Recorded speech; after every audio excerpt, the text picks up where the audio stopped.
tozali samedi 11/11/2017 bandeko na nga na bandeko oyo ngai matoi na bino na miso na bino kotalela biso pamba te bolingi bozala na vérité na information d'actualité par rapport aux questions de l'heure. Jekoko Mulumba za wapi sangwe panzani bakangi Jekoko Mulumba ya solo to ya lokuta masolo tokobeta masolo bandeko na ngai Abbas Kayonga, Congolais, Rwandais, Burundais, Ougandais, to azanani oyo abetisi masasi kuna bandeko na biso mususu bakufi balobi bachakie na lutte contre fraude minière par Marcelin Tchambo to par Kabila masolo bandeko nangai na bandeko oyangai on a parce que c'est quelques minutes. Mais entre-temps, tous les sabino que pour la pétition na likambo etali compte YouTube na biso oya tokomi wapi mokili mobimba bakangaki pétition ezali ko évoluer ebele bakobenga pour la difficulté à co-signer eza compliqué te dès que aujourd'hui lien wana batindelio ou appuyer sur les liens même na se ndenge bakotiela kabino yango wana soki okeye na site na biso www.tokomiwapi.info oniati na lien ya pétition okomona photo na biso ebimi wana okomona kamwa signe ya play ebimi na kati wapuye place wana ekofongwama soki efongwami na se bakokomela yo signer la pétition soki bakomi bakosenga kombo na yo adresse email et puis balobi signé ou appuyer kaka signé c'est tout pour la réouverture ya site na biso o tokomi wapi mokili mobimba ba bloqué et pas ba toi mite mali kundu bakosi makambo yango te mtu ekotele misabiso tozanga kopesa bino ba information dossier Abbas Kayonga lobi tozalaki na conférence de presse ba invita Kibiso et pas maître Pascal Nyembo. Maître Pascal Nyembo azanani aza un proche ya Joseph Kabila ndenge boyebi aza kuna na CEC aza coordonnateur national ya lutte contre la fraude minière. Pascal Nyembo bandeko certainement batuna ki mwa mituna mais biso pe to tuna ki oya biso pambate falaki toyeba qu'est-ce qui se passe to tuna ki mituna sur la nationalité de Abbas. Sur pona nini baza capable te bokolanda yango bandeko nanga. Mais avant yango botika to pesa bino information sur Jekoko Mulumba. Jekoko Mulumba za libre to aza arrêté. Information za que Jekoko Mulumba za arrêté. Bakangie pona nini? Bakangie pona ndeko moko avanda kana Kingabwa kombo na ye Isaac. Isaac azanani? Isaac azamwana Kingabwa. Isaac asala kinini? Isaac bakangaki na Pascal kaneko zomona ba bureau 2 ba bureau 3 ba bureau 8 ba bureau 12 soki oyebo yale mini ko bureau 12 leta chombo bakutani na mwana mai na telefone na ye pesa telefone bakoti na kati ya telefone boyebi ba image oyo ekotambolaka ce n'est pas un secret ezana ba o ba montaka image bako monter même les États-Unis to moni yango Trump, Nicolas Nyonsoko, montaka ba image na ya zamunene boy, on diffuse ça même dans le média. Commenter biloko. Moi je n'ai vu en aucun jour bakangi mutu parce que azana image wa. Même ceux qui aiment moi comme toi montaki hein. Mais awe za ba biloko, surtout na ba groupe WhatsApp o ba image ko tambola. Bakangi batali ah we uko na chambula rais. Uko na chambula rais. Bakangi tangu bakangie abengi député na bango ya Kingabwa kombo na ye Jekoko Mulumba soso ya mboka ndenge babenga kai tangu abengi ye Jekoko Mulumba abenga kingai mais nazala kinanu occupé na ye comme on appelle manqué na ye Jekoko lobimba lokola bakangi mutu bato balobi ko kende kuna te yo balukaka yo posala pon pesa kombo ya Tshisekedi yo sala boy donc balukaka yo na ba problème que olingo préparer insurrection na Kingabwa ya lobitin muto bakanja za mwana Kingabwa ngana zo se reprocher na eloko moko te Tshisekedi pe aza bombe te na mboka oyo nazokende Jekoko azwi mutuka na ye aketi Pascal. Tango akomi Pascal balobi na ye te balongwe na ye awa bakena ye na Kanseta. Soki oyebi Kanseta te eza kote ya aéroport. Ya lobi na Zolanda ba misusu balobi ko kende kuna te alobi te na landa ndeko bakanyi. Akei na Kanseta tango ye wana akuti mokonzi moko. Wewe uko nani? Mimi niko Jekoko Mulumba. Ah, yonde tolukaka. Ale umukamate pale. Bakangi Jekoko. Ndenge tokolo baboye, nous avons deux informations. Ba misusu balobi bakendaki na ye na Kanchach. Na tongo awa bayebisi biso ke te azana aner. Nde bisika Jekoko Mulumba zali. Qu'est-ce qu'on le reproche? Est-ce que image parce que bomoni na kati ya telefone ya mutu na chombo bande ko na ngai? Bino ko yoka ngana kisasa. Il faut boyeba comment kotambola. Awa tokomi ko vivre lokola tozana mboka mupaya. République démocratique du Congo. Et comment ce qui République dictatoriale du Congo. Nazo comprendre te. Même pour na image oya ba WhatsApp. Yango na lobaka na bandeko, le risque est ici. Le danger est ici. Bokeba bandeko na ngai. Ceux qui batindelo image écrasée parce que finalement bakokanga batu nyonso batondisi bango na boloko. Ye wana un élu ya Kingabwa ke kolanda mutu na ye. Bakangi to lukaka yo pona nini ka pona pon Tshisekedi. Me bokenda bo molongola makambo nyonso. Tshisekedi meme bemba ko bani sabatu. Ebembe ya pam. Yango yo moni batiki yango. Balinge ko mawa te soki akomi awa tokokima.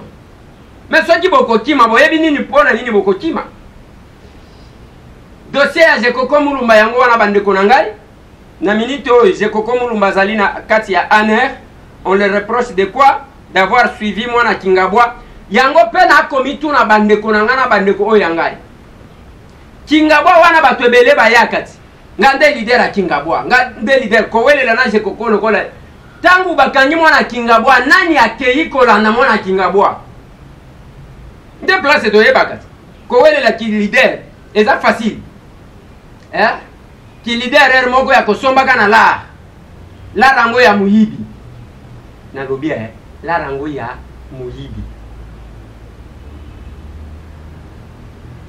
Pascal Nyembo, dossier ya Baskayonga na makambu ya fraude minière.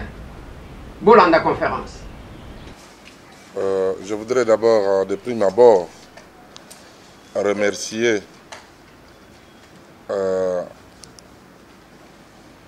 les amis de 4e pouvoir que nous avons spécialement sélectionnés pour cette conférence de presse parce qu'on n'a pas voulu que ce soit toute la presse, sinon nous serons débordés.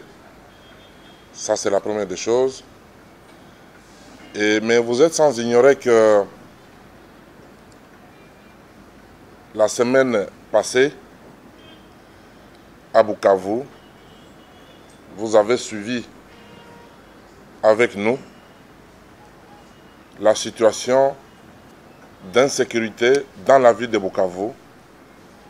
Cette insécurité entretenue par un certain Abbas qui prétend être responsable des cellules de lutte contre la fraude minière dans cette province. À ma qualité de coordonnateur national de lutte contre la fraude minière en République démocratique du Congo, je tiens à préciser à l'opinion nationale et internationale que M. Abbas n'a jamais été membre de la Commission nationale de lutte contre la fraude minière.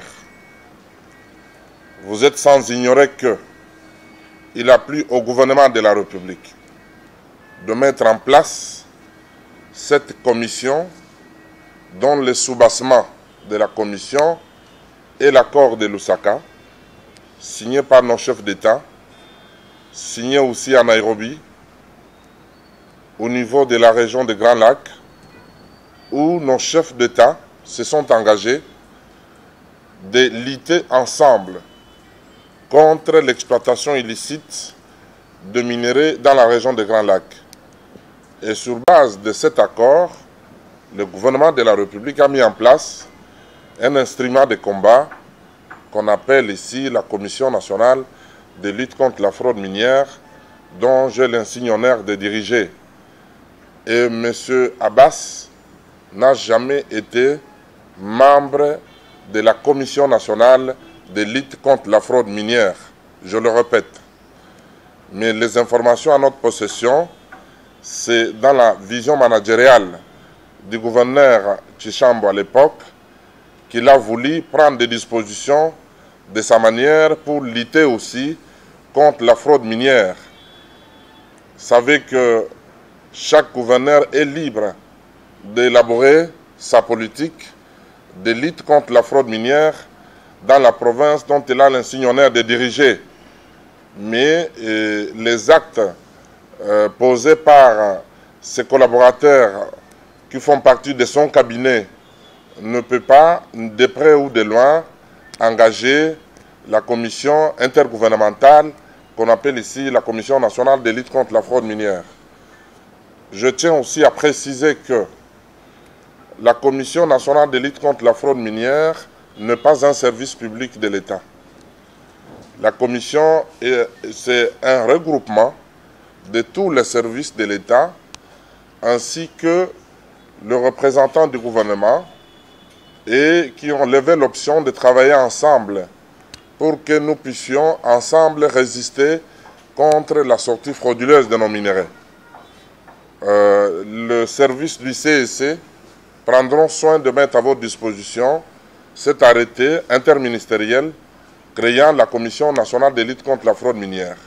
Donc ce n'est pas un service public de l'État, mais par contre, c'est l'ensemble des services de répression, y compris, conformément à la loi bien sûr, y compris le parquet général de la République, les cabinets du président de la République, les cabinets du Premier ministre, le cabinet du ministre de l'Intérieur, le cabinet du ministre des Mines, et l'ensemble de ces autorités politiques nous accompagnent les services publics réunis au sein de la Commission pour lutter contre la sortie frauduleuse de nos minerais.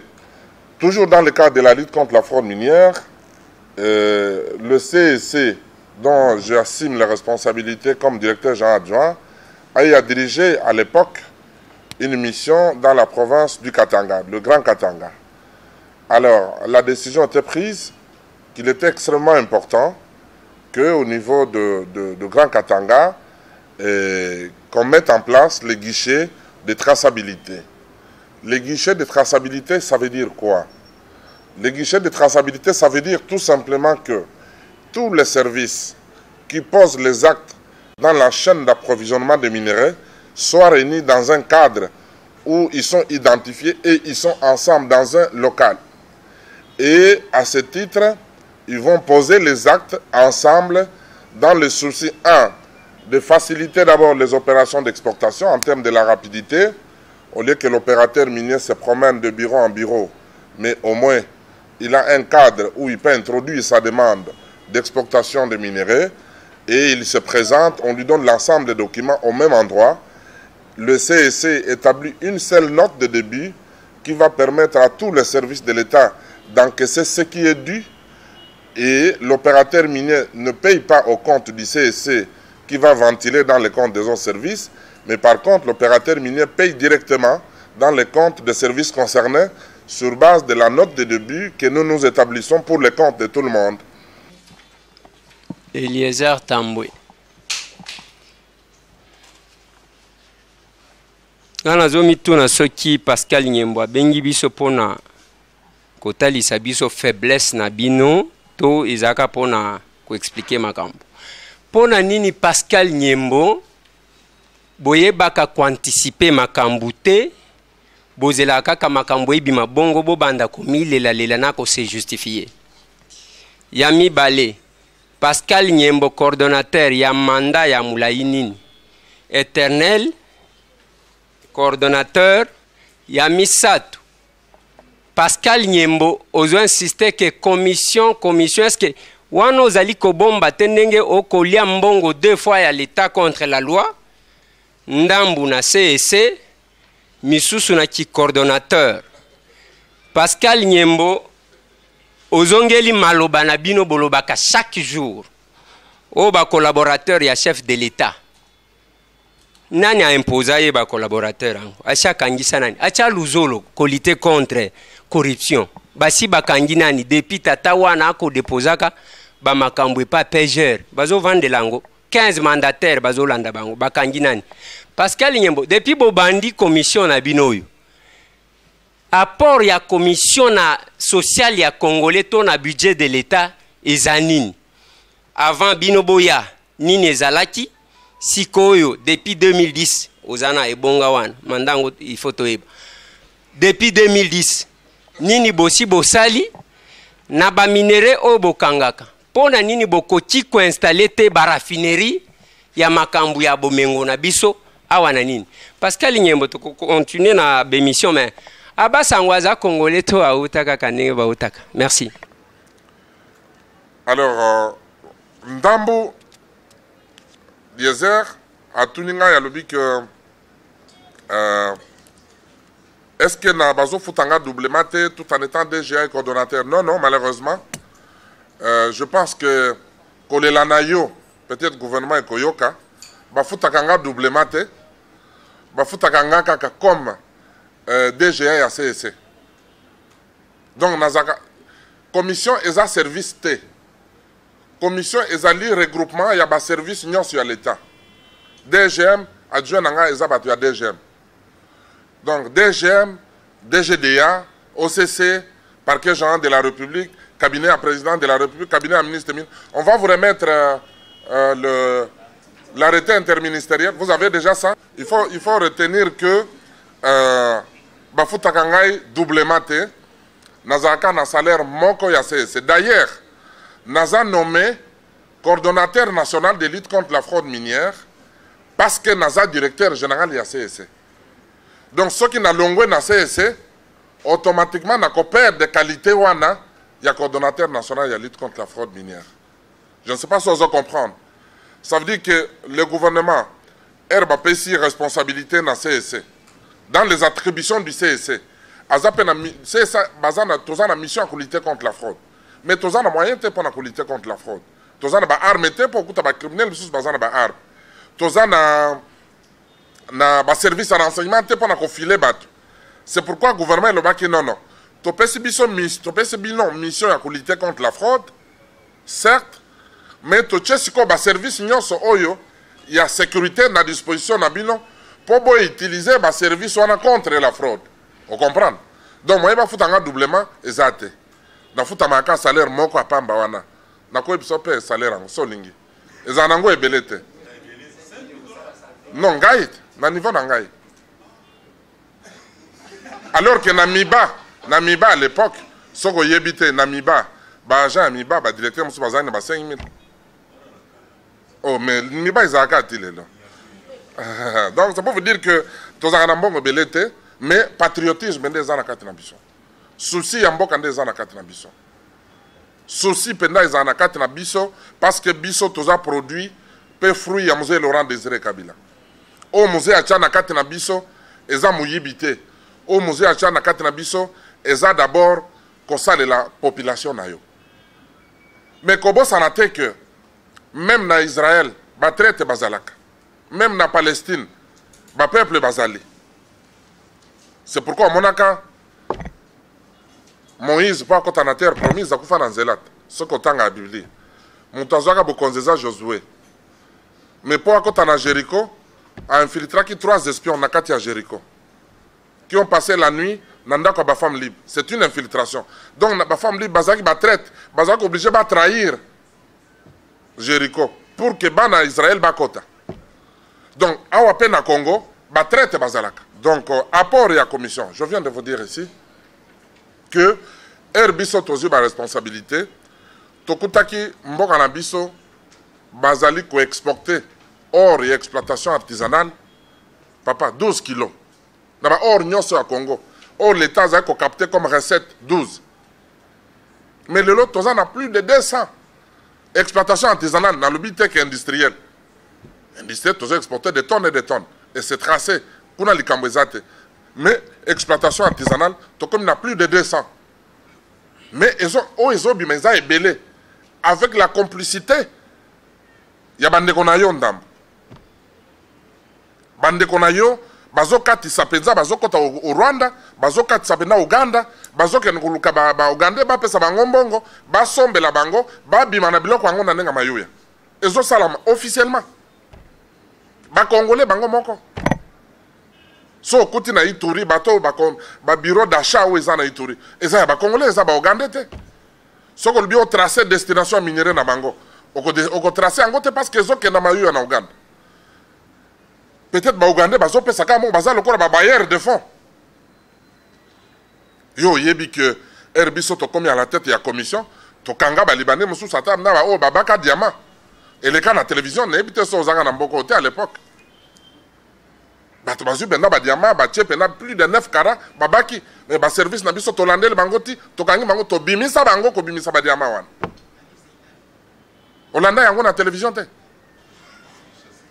Oyebi so muntu azosa musala na bulingo nzambe so muntu azosa musala malamu faut que zo rappelle courage mon cher félicitations na likambo boy mais likambo bongisa lisusu so que zaka ko critiquer kaka po ba mona yo parfois ba critique aussi la valeur nango esili ngala ba bazo considérer ango souste donc apport na biso eza capital na pièce sous exemple 22 camions na Katanga eza ba millions ya dollars américains.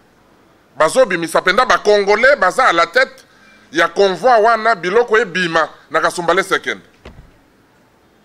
Pe ba responsable penda ba service pe baza à la tête ya fraude wana. Mais ba responsable ba service wana tokanga bango.